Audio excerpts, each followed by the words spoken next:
ఈరోజు వీళ్ళని చూస్తుంటే మనం ఆహారం అయిపోయేలాగా ఉన్నాం. అవును మామ, వీళ్ళు మనల్ని బజ్జీలు ఫ్రై చేసుకొని తింటారు కావచ్చు. ఈరోజు వీళ్ళని చూస్తుంటే చాలా దారుణంగా ఉన్నారు. నేను నా బజ్జీలు కాపాడుకోవడం కోసం నేను పరిగెత్తుతున్నా, మీరు ఎలా అయినా చావండి అని అంటూ తను పరిగెత్తుతూ నేను ఇక్కడున్నా అనుకుంటూ వస్తాడు. అలా తన కాలు మీద షూట్ చేస్తాడు. ఈ రోజు మనకు ఆహారం దొరికింది, వెళ్ళండి పట్టుకోండి, ఈ రోజు వచ్చనికి మరణ శిక్షే. అలా తన వైపు ఆ క్రూరాతి క్రూర మృగాలు పరిగెత్తున్నారు. ఇది చూసిన తన స్నేహితుడు వాళ్ళ భార్యకి, మీరు వెళ్ళి వాడిని కాపాడండి, ఎంతైనా వాడు నా ఫ్రెండ్ కదా, నేను ఇటు వెళ్తున్నా చూడండి అంటూ అడవిలోకి పరిగెడుతూ ఉంటాడు. వాళ్ళను ఏమార్చి తన వైపు అడవంతా తిప్పుదామని ప్లాన్ వేశాడు. అలా చూస్తుండగానే తన ఫ్రెండ్ కాలికి గాయమై రక్తం కారుతూ ఉంటుంది. వెంబడిస్తున్న క్రూర మృగాలను ఆ అమ్మాయిలు చూసి ఎలాగైనా మా వారి ఫ్రెండ్ అని చెప్పి అతనికి గాయమైంది కూడా చూడకుండా, అడవిలో ఒక చోట ట్రక్ ఉంది, ఆ ట్రక్ దగ్గరికి మనం వెళ్తే చాలు, మా వారిని కూడా కాపాడొచ్చు.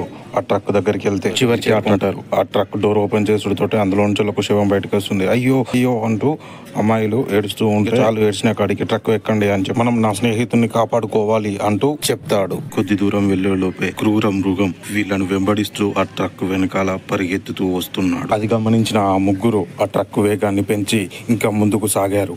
అలానే వెళ్తూ వెళ్తూ భర్తని గమనించిన తన భార్య, ఏమండి పరిగెత్తండి, వాళ్ళు వస్తున్నారు, మీ ప్రాణాలను కాపాడుకోండి, మీరు ఎలా అయినా బతకాలి, రండి ట్రక్ వైపుకు రండి అంటూ కేకలు వేస్తున్న తన భార్యను చూసి తన వేగాన్ని ఇంకా పుంజుకొని పరిగెత్తుతూ ఉన్నాడు. అలా పరిగెత్తుతున్న తనకి ఏదో గుచ్చుకున్నట్టుగా అనిపించి, నేనిక ఆ క్రూర మృగాలకు ఆహారంగా అయిపోయాను అని అనుకుంటున్నాడు. అదే సమయంలో ఆ క్రూర మృగం వదిలిన 3 బాణాలు తన వీపుకు గుచ్చుకొని గుండెను చీర్చుకుంటూ బయటికి వస్తాయి. అలా క్రూర మృగాలు సంతోషంగా కేరింతలు కొడుతూ అతని గుండెల్లోకి 3 బాణాలను వేస్తాయి. అలా వేసి సంతోషపడతాయి. ఎందుకంటే ఈ రోజు మనం తినడానికి పుష్టిగా ఆహారం దొరికిందని, ఇంకా దొరికితే బాగుండని చెప్పి మా భార్య పిల్లలు కూడా తింటారని చెప్పి వాళ్ళ వైపు కూడా బాణం వేస్తాడు.